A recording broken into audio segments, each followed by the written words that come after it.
এই কথাটা যখন কেউ বলে বা বলতে চায়, বোঝাতে চায়, এই কথাটা আম সমাজে যখন ছড়িয়ে যায়, তখন সাধারণভাবে মানুষের দিমাগে কিন্তু একটা প্রশ্ন এসে যায়, আল্লাহর নবী ইচ্ছে করতে পারতেন না? আসলে বিষয়টা তো এমন নয়।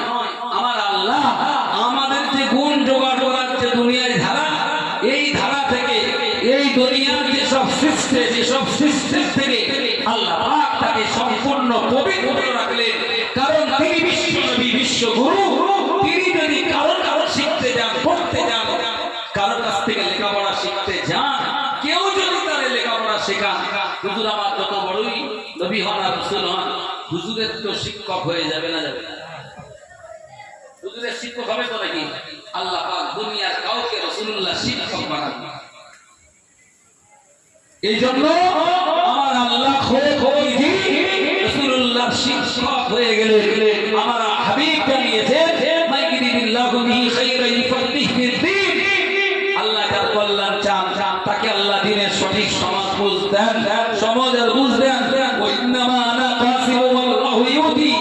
আমি হলাম পৃথিবীতে জ্ঞান বিতরণকারী, আর আমার আল্লাহ হলেন সমস্ত জ্ঞান ভান্ডার দানকারী।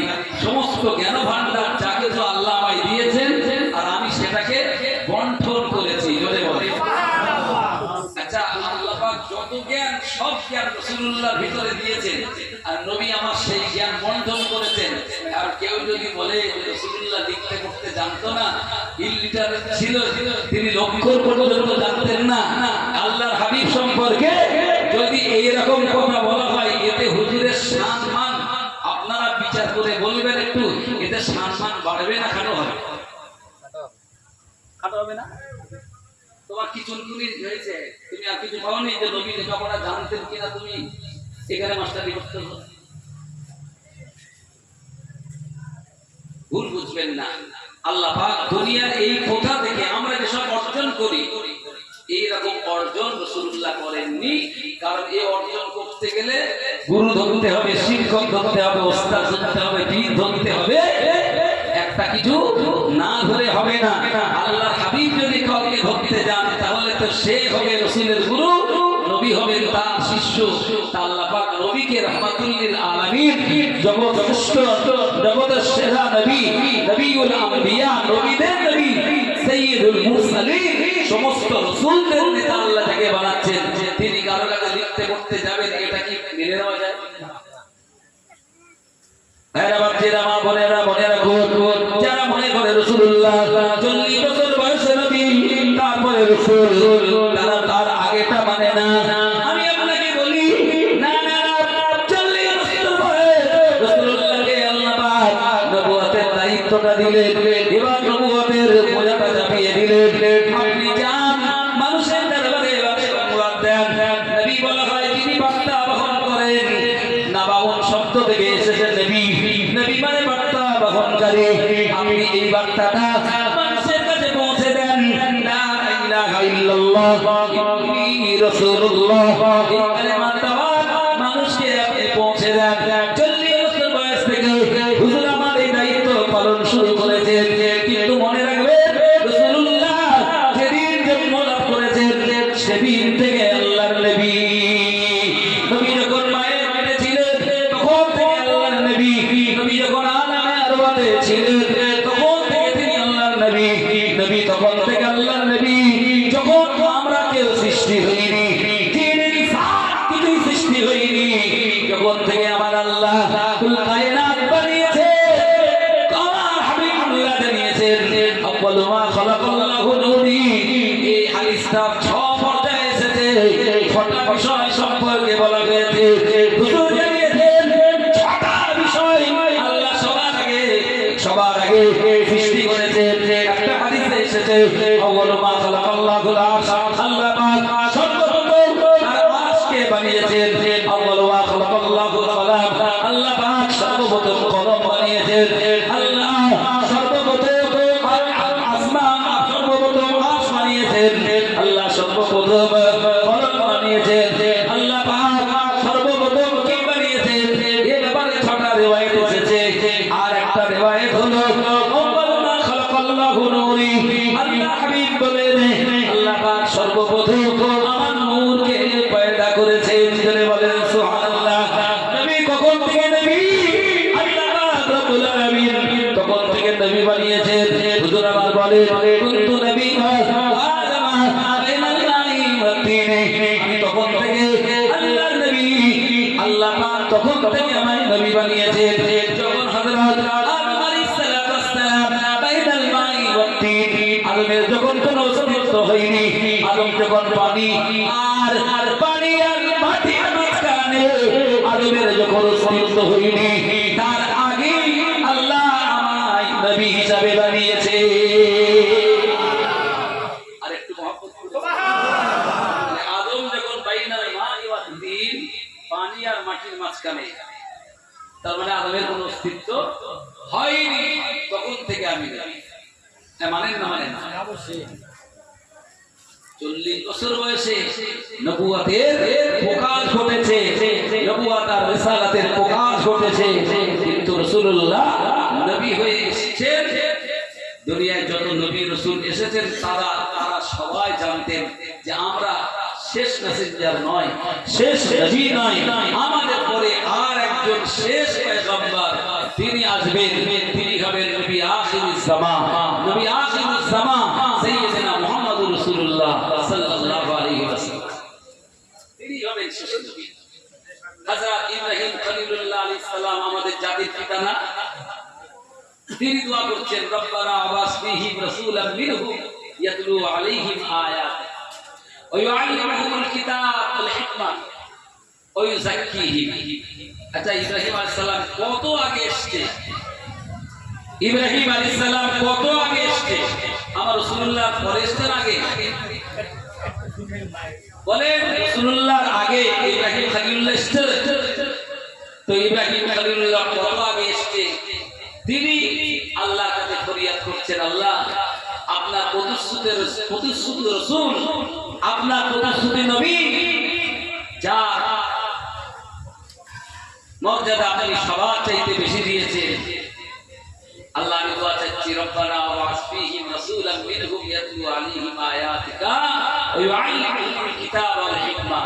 আল্লাহ সেই নবী, সেই রাসূলকে আপনি আমার বংশধরের মধ্যে পাঠান, যিনি এসে তার উম্মতদেরকে আপনার বাণী কোরআন শোনাবেন, জ্ঞান বিজ্ঞান হিকমত দিয়ে তাদেরকে হেদায়েতের রাস্তা দেখাবেন। সার কথাই বলতে চাইছি, ইব্রাহিম খলিলুল্লাহ বলছেন আল্লাহ নবী মুহাম্মদকে তো আপনি পাঠাবেন, সব নবীরা জানেন যে তিনি আসবেন, আমিও জানি তিনি আসবেন, আমার দাবি হচ্ছে তাকে আমার বংশধরের মধ্যে পাঠাবেন। সুবহানাল্লাহ বলে। এই জন্য ইব্রাহিম খলিলুল্লাহ বংশধরের ভিতরে ইসমাঈল আলাইহিস সালামের বংশেই মুহাম্মদুর রাসূলুল্লাহ এসেছেন। আল্লাহ পাক এই জন্য ইব্রাহিম খলিলুল্লাহকে জাতির পিতা বানিয়ে দিয়েছেন। ইব্রাহিম নবীকে জাতির পিতা বানিয়েছেন কে? আমাদের টাকা আল্লাহ বানিয়েছেন। কেন বানিয়েছেন? রাসূলুল্লাহর কারণে। রাসূলুল্লাহ সেই বংশে এসেছেন, আমরা সেই রাসূলের উম্মত, আমাদের জাতির পিতা হয়ে গেছে ইব্রাহিম খলিলুল্লাহ। এবার জোরে বলেন সুবহানাল্লাহ। সম্মানিত ভাইরা, একটু রাসূলুল্লাহ পৃথিবীতে এসেছেন, হুজুরের মিলাদ সম্পর্কে দুটো একটি কথা বলছি। আচ্ছা, আমরা যখন মায়ের পেটে ছিলাম, মায়ের নারীর সাথে আমাদের নারীর সংযোগ ছিল না? ছিল না? পৃথিবীতে তো এমন কোন আওলাদ আসেনি মায়ের নারীর সাথে তার সম্পর্ক ছিল না, কিন্তু একমাত্র মুহাম্মদুর রাসূলুল্লাহ মায়ের পেটে ছিলেন, মায়ের নারীর সঙ্গে তার কোন সম্পর্ক ছিল, সম্পূর্ণ ডিটাচ ছিলেন।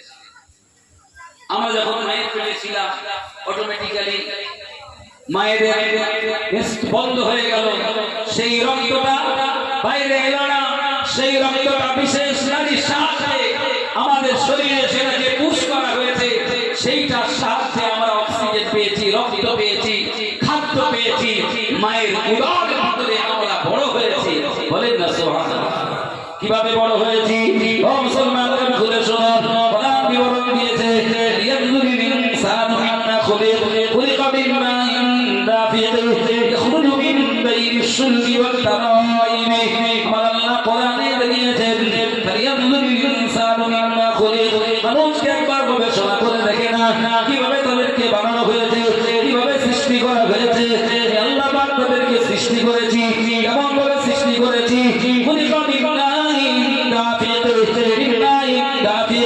সবে নির্গত হওয়া পানি থেকে পিতার রস থেকে মাতৃ গর্ভে পানি নির্গত হয়েছে, ওই পানি দিয়ে আমি আল্লাহ তাদের বানিয়েছি।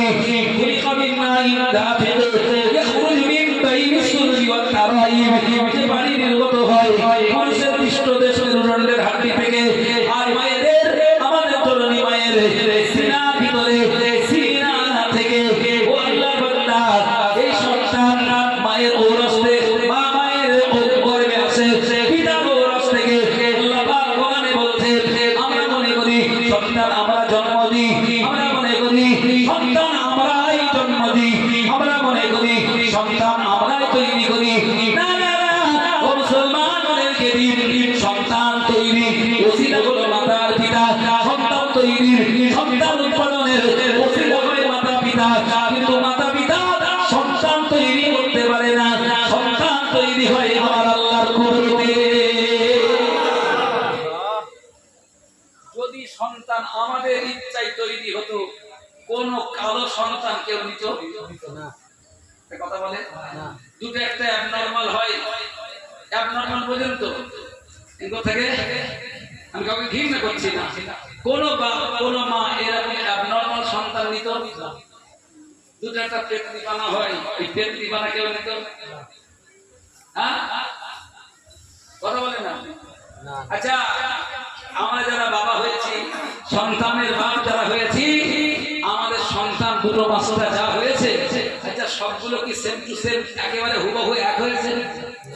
হ্যাঁ, আচ্ছা বাপ নাই সন্দেহ থাকতে পারে, কিন্তু মায়ের গর্ভে যেখানে বাচ্চা তৈরি হয়, যেখানে বাচ্চা জন্ম নেয়, যেখানে বড় হয়, যেখান থেকে পৃথিবীতে আসে, মায়ের গর্ভে যেখান থেকে সন্তানটা যে ফার্মে তৈরি হয়, ওই মায়ের যতগুলো সন্তান একই ফার্মে তৈরি হয়। তো নাকি একটু কথা বলি, আর বাপ ধরে নিলাম কারণ এদিক ওদিক হতে পারে,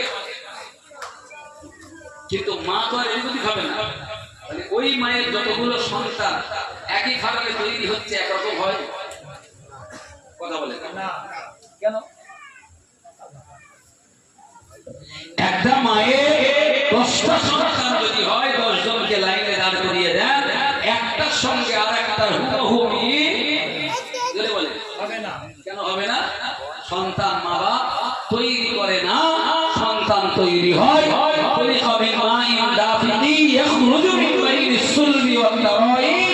আল্লাহ পাক বলছেন, ফালিয়ানজুরিল ইনসান, একবার নজর রেখে গবেষণা দৃষ্টিতে দেখো কিভাবে আমি বানাই। আর আমরা আসি একটা সিস্টেমে, সিস্টেমটা কি? মায়ের রক্তের নালী আমাদের পেটের ওই মায়ের ডিম্বাণুর সঙ্গে সেটাকে সেট করে আমাদের নারীর সাথে মিল করে দেওয়া হয়। মুহাম্মদুর রাসূলুল্লাহ সাল্লাল্লাহু আলাইহি ওয়াসাল্লাম যখন মায়ের গর্ভে ছিলেন, ওই মায়ের সাথে নারীর সম্পর্ক ছিল না। এর ব্যাখ্যায় উলামায়ে কেরাম লিখেছে, আমরা নাপাক ওই রক্ত পান করে করে মায়ের ডিম্বাণুর মধ্যে, মায়ের ওই ডিম্বকোষের ভিতরে যেখানে মায়ের গর্ভে সন্তান তৈরি হয়েছে, ওখানে আমরা ওটাকে অক্সিজেন নিয়ে বেঁচেছি। কিন্তু রাসূলুল্লাহকে আমার আল্লাহ কুদরতে এমন ভাবে বাঁচিয়েছেন, মায়ের নারী আর মায়ের ওই রক্ত আমার রাসূলুল্লাহর শরীরে পুশ হয়নি। জোরে বলে যারা হাজির, দুনিয়ার যত বাচ্চা জন্মায়, সমস্ত বাচ্চা যখন ভূমিষ্ঠ হয়, আমরাও তো ভূমিষ্ঠ হয়েছি, আমাদেরও তো বাচ্চা আল্লাহ দিয়েছে। যখন বাচ্চা দুনিয়া আসে, পাক না পাক? কথা বলেন না, নিশ্চয়ই না পাক অবস্থায় আল্লাহ হাবিব দুনিয়ায় এলেন সম্পূর্ণ পবিত্র অবস্থাতে। ও মুসলমান, মনে রাখুন, ওলামায়ে কেরাম এই ব্যাপারে বিস্তার করে লিখেছেন। রাসূলুল্লাহ দুনিয়ায় এলেন, আসবার পরে হুজুর আমার সিজদায় পড়ে গেলেন, সিজদায় পড়ে হুজুর আমার সিজদায় পড়ে উম্মতের জন্য কাঁদতে লাগলেন, উম্মতের জন্য কাঁদতে লাগলেন। আল্লাহ পাক যাকে রহমাতুল লিল আলামিন বানিয়েছেন, আলামের রাতে রূহের জগতে আল্লাহ পাক যখন আমাদেরকে ডেকে সেমিনার করলেন আর জিজ্ঞেস করলেন, আলাস্তু বিরাব্বিকুম, আমি কি তোমাদের প্রভু না? আমি কি তোমাদের রব না? আমি কি তোমাদের মালিক না? সবাই আমরা নীরব ছিলাম, স্তব্ধ ছিলাম, আমাদের কোনো কথা ছিল না। আল্লাহ পাক রাগান্বিত হবে। তাই মুহাম্মদুর রাসূলুল্লাহ সাল্লাল্লাহু আলাইহি ওয়াসাল্লাম আমাদেরকে শিখিয়ে দিয়েছিলেন, তিনি বলে দিয়েছিলেন, তোমরা বলো বালা, অবশ্যই আপনি আমাদের রব। বলে বলে আলামে আরওয়াতে আল্লাহ জিজ্ঞেস করলেন, আমি কি তোমাদের রব না? আমরা কিন্তু উত্তর জানা ছিল না, আমরা চুপচাপ ছিলাম, জানতাম না। হাবিবুল্লাহ আমাদেরকে বললেন, তোমরা বলো ক্বালু বালা, অবশ্যই আপনি আমাদের রব। আমার আল্লাহ আমাদের উপরে খুশি হয়ে গেলেন। একবার জোরে বলা যাবে না সুবহানাল্লাহ? সেই রাসূলুল্লাহ দুনিয়ায় এলেন, এসে এই উম্মতের কথা বললেন। আচ্ছা, বিস্তার বললে তো সারবার বললেও ফুরাবে না, আমি অত বিস্তারিত করব না, একটু দয়া করে বলবেন। রাসূলুল্লাহ দুনিয়ায় এলেন, এসে আমাদের চিন্তা করলেন, আমাদের জন্য কাঁদলেন। যখন দুনিয়া থেকে বিদায় নেবে, সেই বিদায়কালে হুজুর আমার কাদের কথা বললেন? একটু জোরে বলে। যখন বিদায়কালে আজরাইল এসেছে দরজাতে, আজরাইল এসে বলছে, ইয়া রাসূলুল্লাহ, আল্লাহ পাক বলে পাঠিয়েছেন, আপনি চাইলে আপনাকে এই দুনিয়া থেকে নিয়ে যাওয়া হবে। আর নবীগণ, শহীদ আল্লাহর ওলিগণ দুনিয়া থেকে চলে যাওয়ার পরে মালিকের সাথে, মাবুদের সঙ্গে মিলিত হয়ে যায়। সুবহানাল্লাহ বলবেন না? নবীরা দুনিয়া ছেড়ে পর্দা নেওয়ার পরে আল্লাহর সাথে তাদের মোলাকাত হয়ে যায়। আল্লাহ পাক ডেকে পাঠিয়েছেন, তবে আপনি চাইলে যাবেন, না চাইলে আপনাকে জোর করে নিয়ে যাব না। কারণ মালাকুল মউত ইনি এমন একজন ফারিস্তা, কারোর কাছে অনুরোধ আবেদন নিবেদন করেও না। করে যখন আদমকে সৃষ্টির জন্য মাটি দাবি করা হয়েছিল, ফারিস্তারা মাটি আনতে এসছে দুনিয়াতে, মাটি বন্ধন করেছিল। মাটি বলেছিল, এই আদম সন্তান তৈরি করবে, এই আদম জাত নাফরমানি করবে, জাহান্নামে যেতে হবে, জাহান্নামের ভয় পাচ্ছি। ফারিস্তারা মাটির ক্রন্দন দেখে তারা দুর্বলতা প্রকাশ করে আল্লাহর কাছে হাজির। আল্লাহ, মাটির কান্না, মাটির ক্রন্দন, আল্লাহ আমরা দুর্বল হয়ে পড়েছি, নিয়ে আসতে পারিনি। আল্লাহ পাক বললেন, তোমরা কেউ কি পারবে না? মালাকুল মউত আল্লাহ তাকে সেই রকম করে বানিয়েছে, জানেন কত নির্দয় করে বানিয়েছে। উনি এলেন, মাটির কোনো কান্না উনি শুনলেন না, মাটির বুক ছেড়ে মাটি নিয়ে চলে গেলেন। সুবহানাল্লাহ বলে, লাকাদ খালাকনাকুম সুম্মা সাব্বারনাকুম সুম্মা কুলনা লিল মালাইকাতি ইসজুদু লিআদম। এইভাবে হযরত আদম আলাইহিস সালামকে মাটি দিয়ে ফেরেশতারা বানালেন। খুব সুন্দর অবয়ব দেওয়া হলো, গঠন আকৃতি দেওয়া হলো, এই কাঁধ পর্যন্ত বানালেন ফেরেশতারা। শুনে রাখেন মুসলমান, হাদিস পাকে এসেছে, খালাকা আদম আলা সুরাতিহি, আল্লাহ আদমকে বানালেন তার নিজ একেবারে নিজের কুদরতের হাতে। আল্লাহ এত সুন্দর করে বানালেন, এই উপরের অংশটা চেহারা থেকে আমাদের শের, আমাদের মাথা, আমাদের তার এই উপর অংশটা আল্লাহ তার কুদরতের হাত দিয়ে বানালেন। একবার মহব্বত করে বলেন সুবহানাল্লাহ। এই জন্য মুসলমান মনে রাখবেন, মা যতই একই একটা জায়গায় মা সন্তান মা এখানে কি করেছে, লালন পালন করেছে। মা তার পেটের ভিতরে সন্তানকে জায়গা দিয়েছে, মা সন্তান বহন করেছে, মা সন্তান প্রতিপালন করেছে। কিন্তু ওই সন্তান ভূমিষ্ঠ হয়ে যাওয়ার পরে দেখবেন একটার সঙ্গে আর একটা হুবহু মিল হয়নি। এর কারণ এখান থেকে এটা আল্লাহ ফেরেশতাদের হাত দিয়েও বানায়নি, এখান থেকে এটা আমার আল্লাহ তার কুদরতের হাত দিয়ে বানিয়েছেন। বলেন সুবহানাল্লাহ। আর আল্লাহর কুদরত এটা বোঝানোর জন্য আল্লাহ পাক আমাদের আলাদা আলাদা করে দিয়েছে। একই মায়ের সন্তান 10টা হলেও 10 রকম হবে, ঠিক না বেঠিক? একটার সঙ্গে পুরোপুরি মিল হয় না। পৃথিবীতে একটার সঙ্গে আর একটার মিল হয়নি, হচ্ছেও না, হবে না। বিজ্ঞানে আছে, পৃথিবীতে সেম টু সেম 5 জন হতে পারে। একদিন মাস্টার মশাই বিজ্ঞান পড়াচ্ছিলেন, মিথ্যে কথা, একটা মেলান দিলে কি সারা পৃথিবীতে চ্যালেঞ্জ হচ্ছে না, মিথ্যে কথা। জীবন বিজ্ঞানে লেখা আছে, আমি ক্লাসটা বলতে পারছি না, 8 থেকে 10 এর মধ্যে কোন পরিবেশ বিজ্ঞান এবং তার সঙ্গে ভৌত বিজ্ঞান, জীবন বিজ্ঞান এই যে চ্যাপ্টার আছে, এনভায়রনমেন্টাল স্টাডি, যারা এনভায়রনমেন্ট স্টাডি বা এনভায়রনমেন্ট সায়েন্স যেটা আছে, এই এনভায়রনমেন্ট সায়েন্সের ভিতরে এই কথা লেখা আছে যে পৃথিবীর মানুষ, সারা পৃথিবীতে একজনের মতো মানুষ 5টা হতে পারে। কটা? আল্লাহ বলছে একজনের মতো আর একজনকে আমি বানাই, আর এরা আল্লাহর উপরে মাতবাড়ি করতে। আমার আল্লাহর কুদরতের হাতে একই মায়ের পেটের 5টা সন্তান যদি এক না হয়, পৃথিবীতে আপনি 5টা হুবহু একই রকম, এটা কি করে এনে দেখাবেন? কোন না কোন পার্থক্য থাকবেই থাকবে। মানুষের মতো অনেক মানুষ হয় না, আমরাও দেখি মানুষের মতো অনেক মানুষ, কিন্তু তার মধ্যেও কিছু না কিছু পার্থক্য আছে। সম্মানিত ভাইরা, আমার বক্তব্য হচ্ছে সন্তান আসলে মা তৈরি করে না, বাবা তৈরি করে না, তৈরি করে আমার আল্লাহ। জন্ম দেওয়ার একটা ওসিলা বাবা হয়, গর্ভে ধারণ সন্তান রাখার একটা জায়গা হলো মায়ের পেট। আমার আল্লাহ পাক ওই পেটে আমাদেরকে যে কায়দায় রেখেছেন, মুহাম্মদ রাসূলুল্লাহকে সম্পূর্ণ ভিন্ন কায়দায় রেখেছিলেন।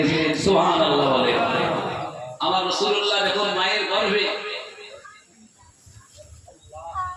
মায়েরা যখন গর্ভবতী হয়, স্বাভাবিকভাবে মায়েদের শরীরের কিছু না কিছু সমস্যা হয় না, হয় না? আম্মা আমিনা এরকম কোন সমস্যা কোনদিন ফিল করেনি, একটু মহব্বত করে বলেন সুবহানাল্লাহ। আর আমার ঘরের মা আমিনা যারা, এরা এইসব সমস্যা ফিল করে না, করে না?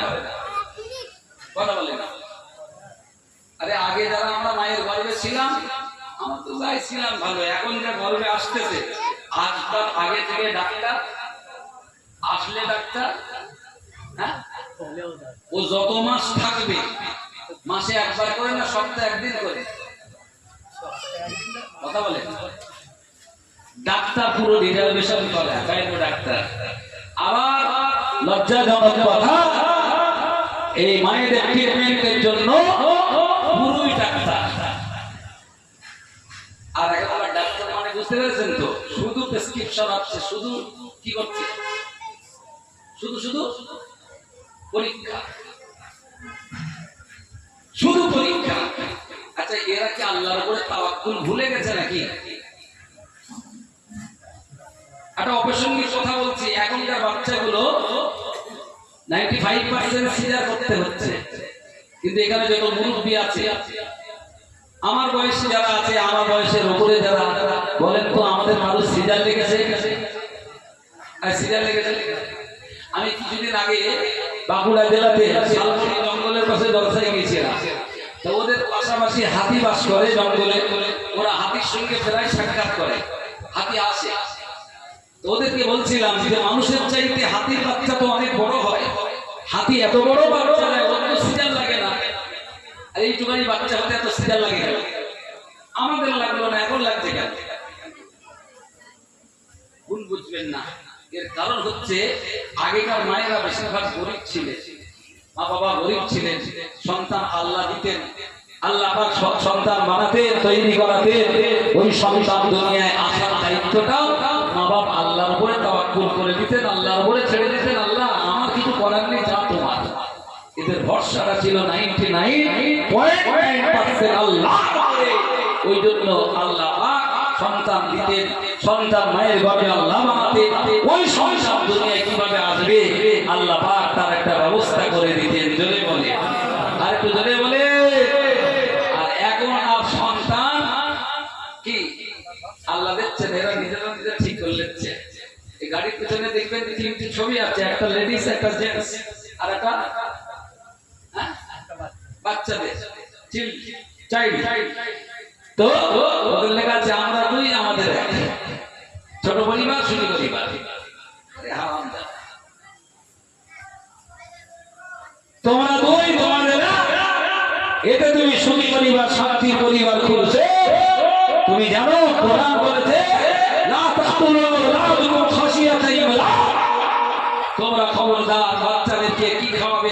পালন করতে পারবে কিনা এই ভয়ে যেন তাদেরকে হত্যা করো না। নাহনু খাওয়াবার মালিক তোমরা, খাওয়াবার মালিক আমি আল্লাহ। পৃথিবীতে আদম আর হাওয়াকে খাইয়েছি, আজ পৃথিবীতে 700 কোটি মানুষ, সবাইকে আমি আল্লাহ খাওয়াচ্ছি। জোরে বলে। আচ্ছা, মানুষ বেশি না অন্যান্য মখলুকাত বেশি? কথা বলে না, মানুষ বেশি না মখলুকাত বেশি? মখলুকাত মানে আল্লাহ সৃষ্টি। আল্লাহ সৃষ্টি কি একটা নাকি? কত মখলুকাত আছে, কোটি কোটি মখলুকাত। আল্লাহ সবাইকে খাওয়াচ্ছে, আমাদেরকে খাওয়াতে পারবে না? অতএব আগেকার বাপমারা তারা আল্লাহর উপরে আস্থা রেখে আল্লাহ দিতেন, আল্লাহর উপরে ভরসা ছিল তাদের। কিন্তু এখন ভরসাটা উঠে গেছে, এখন আর আল্লাহ ভরসা করে না। সন্তান একটা নেবে না 1.5 নেবে, ঠিক করে গেছে। ঠিক বলছি না ভুল? আর এদের আল্লাহর উপর আস্থা নেই, ডাক্তারের উপর ভরসা। ও ডাক্তার, তুমি না ওয়াশ করলে বাচ্চা হবে না। ও ডাক্তার, তুমি না দেখলে বাচ্চা ঠিক হবে না। ডাক্তার ওর মায়ের পেটে ও ছিল 9 মাস, 9 দুগুণ 18, 3 9 36 বার ডাক্তারকে দেখা হয়ে গেছে। মায়েদের তো ইজ্জত আছে তো নাকি? এই কথা বলে, ইজ্জত আছে তো নাকি? ইজ্জত থাকলো ওই মায়ের পেটে যে কটা আসবে, আব্দুল কাদের জেলানি নাই, খাজা মাইনুদ্দিন চিশতি হবে। কি হবে? যে মায়ের পেট এতটাই হয়ে গেল, যে মায়ের পেট দুনিয়ার কেউ দেখাচ্ছিল না, কিন্তু পরপুরুষ এই ডাক্তারগুলো আর ওই আল্ট্রাসোনোগ্রাফি সমস্ত ক্যামেরা দেখলো, সব কিছু দেখলো, সব হলো। এই মায়ের পেট থেকে আমার জানা নেই যে খুব আল্লাহওয়ালা সন্তান হবে। হয়তো ব্যতিক্রম কিছু কিছু মায়েদের ক্লিয়ার না করলে উপায় নেই, করতে হলো। ওটা হারাম নয়, নাজায়েজ নয়, কিন্তু আল্লাহর প্রতি তাওয়াক্কুল হারিয়ে যারা ডাক্তারের প্রতি তাওয়াক্কুল করে বসে আছে, আমার মনে হয় ওই মায়ের সন্তানগুলো একটাও আল্লাহর ওলি হবে বলে মনে হয় না। ওসব যা তৈরি হবে সে বলতে আমার মার খেতে হবে। হচ্ছে না, হয় না সমাজে? নবী মুহাম্মদ রাসূলুল্লাহ যখন দুনিয়ায় এলেন, আমরা দুনিয়ায় আসি, মায়ের নারীর সাথে আমাদের সংযোগ থাকে না? থাকে না? থাকতে হয় না? আল্লাহর হাবিব মুহাম্মদ রাসূলুল্লাহ সাল্লাল্লাহু আলাইহি ওয়াসাল্লাম দুনিয়ায় এলেন, মায়ের নারীর সাথে কোনো সংযোগ ছিল না। আল্লাহ রুহুল আমিন রাহমাতুল্লাহ আলাইহি, আল্লাহ নবী দুনিয়ায় আসার 4টে রাস্তা বলেছেন, 4টে দরজা বলেছেন। আমার তার একটা দরজা ছিল মাম্মা সিনা থেকে, আম্মা আমিনা সিনা থেকে মুহাম্মদ রাসূলুল্লাহ নূর হিসেবে দুনিয়ায় এসেছে। জোরে বলে। মুসলমান ভাইরা, বাচ্চারা, মা বোনেরা, ওই নবী দুনিয়ায় এসে আমাদের জন্য কাঁদলেন। রাসূলুল্লাহ দুনিয়ায় এসে আমাদের জন্য কাঁদলেন।